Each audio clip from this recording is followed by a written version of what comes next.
Қойнауына тарихтың жамбыл сегер өңілген тұңғыш қазақ хандығының ақ ордасы тігілген.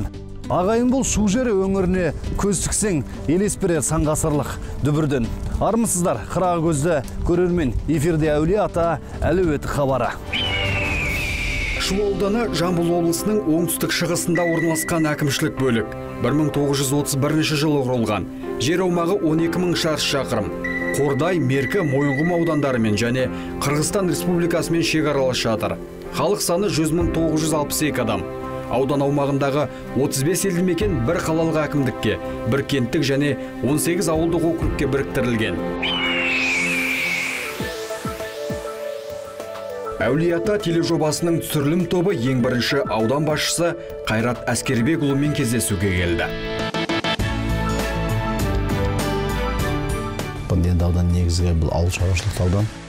Мұнда біздегі биылғы жаршылықта жиналып отырған өнім көлемі ауыл шаруашылығында 31 миллиард теңгенің үстінде болып тұрмыз.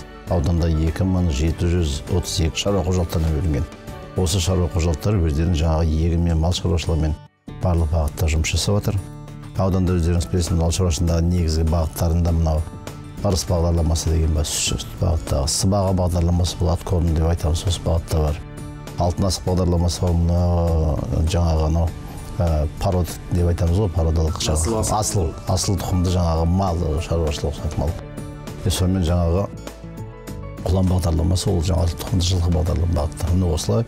Және соңғы бір бағдарлама бар, бұл жаңағы жайылымды суландыру бағдарламасы. То есть шылға жеткен жерде жайылымда су жоқ, соны құдығын қазып, сонымен өкімет ол жағынан 80%-ға дейін жаңа шыққан шығындарды қайтарып береді.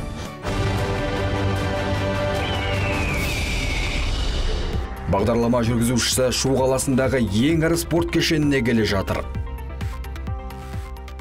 Қазақстан бокс федерациясының тапсырысымен салынған Тарлан спорт кешені. Бұл ғимаратқа 350 адам сияды екен. Кешеннің құны 609 миллион теңге. Жүріңіздер, бірге танысайық.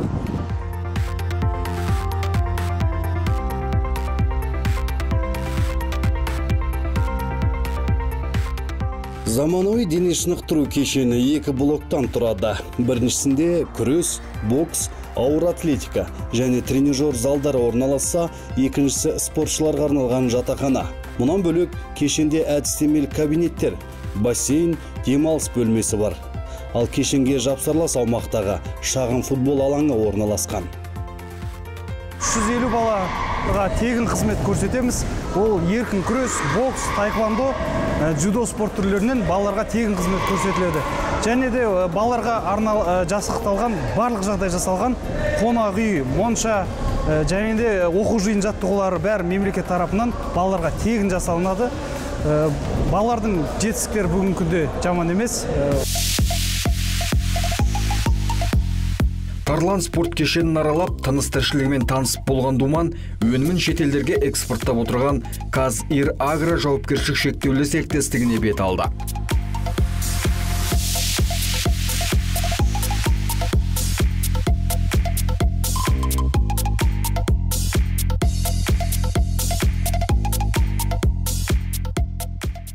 Қазирагро жауапкершілігі шектеулі серіктестігі биылғы жылдың жарты жылдығында Қытай, Ресей, Жапонияға 400 тонна өнім экспорттаған. Ол не өнім десеңіздер, сафлор майы.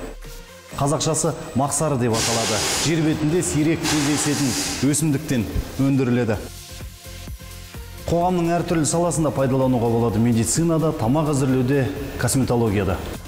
Қазирагро жауапкершілігі шектеулі серіктестігі зауытты кеңейту жұмыстарын жүргізуде. Мақсаты зауыт қуаттылығының күніне 6 тонна сафлор майын өндіруге жеткізу. Зауыт жұмысын кеңейту мақсатында Германия мемлекетінен құны 400 мың ақш доллары тұратын жабдықтар сатып алынды. Зауыттағы жүйенің басым бөлігі автоматтандырылған, майды төменгі температурада суы технологиясын қолдану арқылы алады екен. Бұл әдіс мақсары құрамындағы дәрумендер мен пайдалы заттардың жойылып кетпеуіне септігін тигізеді. Айына орта есеппен 130 мың литрге дейін май өндіреді. Жалпы майды өңдейтін цех, дақылдарды сақтайтын қойма барлығы бір жерде орналасқан. На сегодняшний день наше масло экспортируется в несколько стран. Это Китай, Россия. Бүгінгі күні біздің өндірген майымыз Ресей, Қытай, Чехия, Нидерланды мемлекеттеріне экспортталады. Және биыл Қазақстан тарихында алғаш рет тамақ өнімін Жапонияға экспорттадық. Қазіргі таңда біздің компанияда 62 адам жұмыс істейді. Олардың орташа жалақысы 84 мың. Сондай-ақ Қазагро жауапкершілігі шектеулі серіктестігі Қазақстан бойынша Жапонияға тағам өнімін саудалаған алғашқы компания. Жапония тағам өнеркәсібі өнімінің сапасы мен технологиясын қатаң бақылайтын мемлекет екендігі дүние жүзіне белгілі. Сондықтан қазақстандық экспортшы 6 ай бойы өнімді лабораториялық сараптамадан таңғылықты түрде өткізіп, мемлекеттік және халықаралық талапқа сәйкестігін анықтап, маусым айында жапондықтарға экспорттауға келісім жасады. Бұл біз мекемеге 4,5 мың гектарда жер беріп отырмыз. Бұл 4,5 мың гектарда жаңаға жерді айналым дейміз, севооборотпен айландырып, мысалы өзі егеді, тұқымын алады, тұқымды шаруа құжаттарына сатады, және оны өңдейді, жаңа майға шығарып шығады. Осы уақытқа дейін өнімді жаңа 3 мың тонна, тәулігіне 3 тонна май шығарамыз, жаңа холодный отжим дейді, өзі экологиялық таза. Жапондар негізі білсе керек. Экологиялық таза холодный отжиммен суық дейді, мысалы суықты басып шығарады. Күніге 3 тоннаны жаңағы май шығарады, күніге 3 тонна май. Жапониямен бірге жұмыс жасау Қазагро жауапкершілігі шектеулі серіктестігінің халықаралық нарыққа шығуын әрі қарай дамытуға үлкен мүмкіндік береді. Оған дәлел компания енді Нидерланды елімен жылдық келісімге отыруға келіссөздер жүргізуде.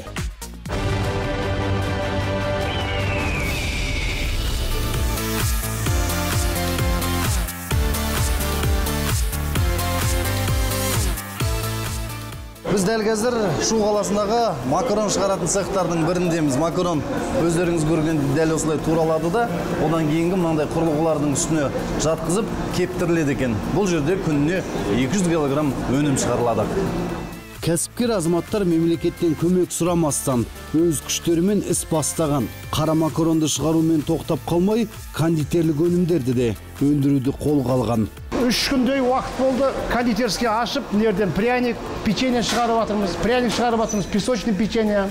Ар жақта тағы да біздің станоктар алып келіп қойдық, құрдық. Енді бұйырса ол жерден сахарный печенье шығарамыз, амандық болса. Енді оны бірден қолымызда келмейді, қазір мынау қолға алып алайық, мынауымызда, қолымызда барымызда. Одан кейін амандық болса, Құдай қаласа, бәрін шығаруға тырысамыз.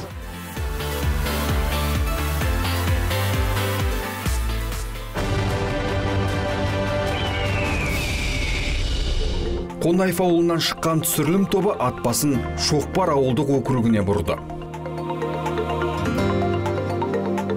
Аудан орталығынан 70 шақырым қашықтықта орналасқан Шоқпар ауылына келдік. Бұнда келу себебіміз 29 тамыз күні ауыл тұрғындарына жаңа мәдениет үйі қолданысқа берілген болатын.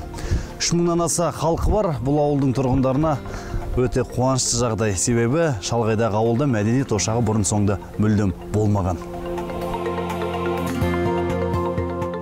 Нысанды соғуға облыстық бюджеттен 215 миллион теңге қаржы бөлінген. Құрылысқа жергілікті халық тартылды.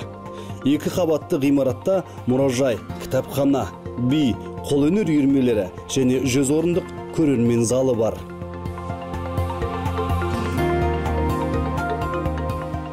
Біздің биыл үлкен қуаныш болып отыр. Бұнда мәдениет үйі мүлкі 29 тамызда ашылып, бұл жерде бұл біріншіден облыс аудан әкімінің қолдауымен ашылды. Бұл жерде көптеген үйірмелер жұмыс істейді. Кітапханамыз бар, мұражайымыз бар, және би үйірмесі, оркестр үйірмесі, және өнер шешендік өнер үйірмелері бар.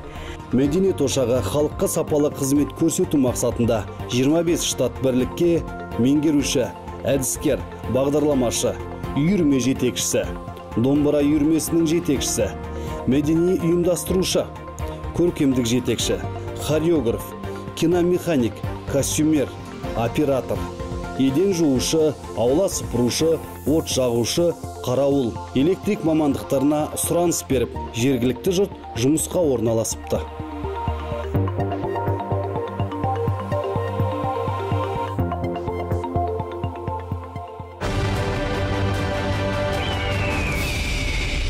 Шу ауданы бойынша бүгінгі күнге дейін ветеринария саласында өзекті мәселелердің бірі ол ветеринариялық талаптарға сай келетін ғимараттардың болмауы болатын. 2017 жылы осы бағытта бірқатар оңтайлы жұмыстар атқарылған екен.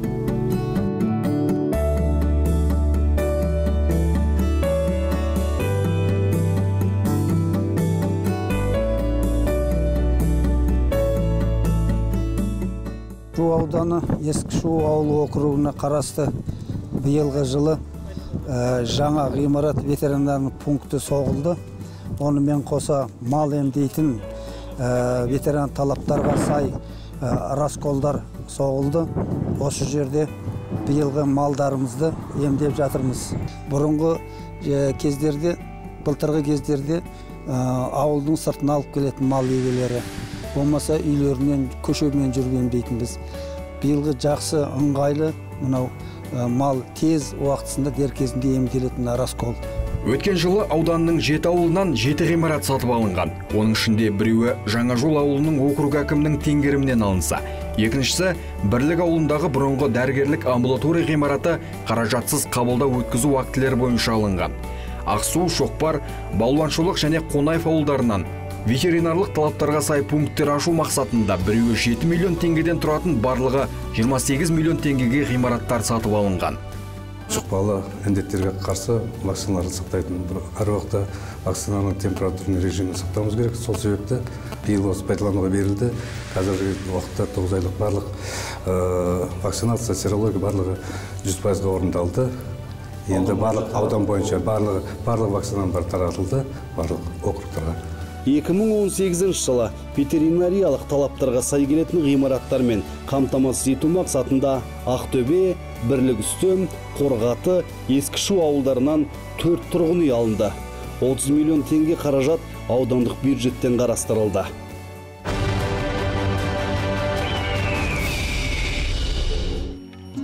Аудан аумағындағы Ақсу ауылының қасында көне Баласағұн қаласының орны бар. Түсірілім тобы тарихи мекенге бет алып келеді.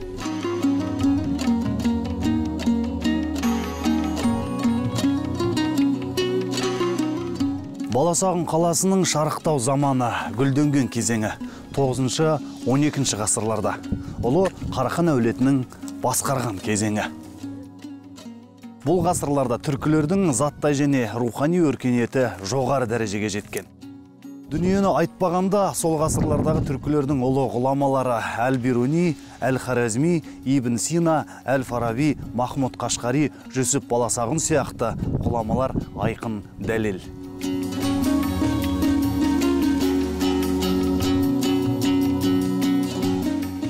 Бұл Баласағұн қаласының орта ғасырлық мұнарасы 6 ғасыр мен 12 ғасырдың ортасындағы өмір сүрген қала. Сіздер көріп отқан қазір мұнарамыздың асты 4 қырлы, үсті 8 қырлы, оның ортасында төбесіне шығатын сатысы болған. Бұл мұнара орталық мұнара деп есептеледі. Қаланың жан жағында тағы 4 мұнара бар. Олар осы жау шапқыншылық болғанақта осы мұнараға жан жақтағы қай жағынан келетқан жауды белгі береді. Қалашық орнын қазу барысында түрлі қыш ыдыстар, өте сирек кездесетін қола шырағдандар табылған. Сондай-ақ мыс және керамикалық бұйымдардың бай қоры жиналып, таразы мен 2 темір қазан аршылып алынды. Ең құндысы Қарахан дәуіріне жататын 5000 дана мыс теңгелері олжалы қазына деуге болады. Теңгелермен қатар кішкентай мәрмәр мен мыстан дайындалған мөрлер табылған.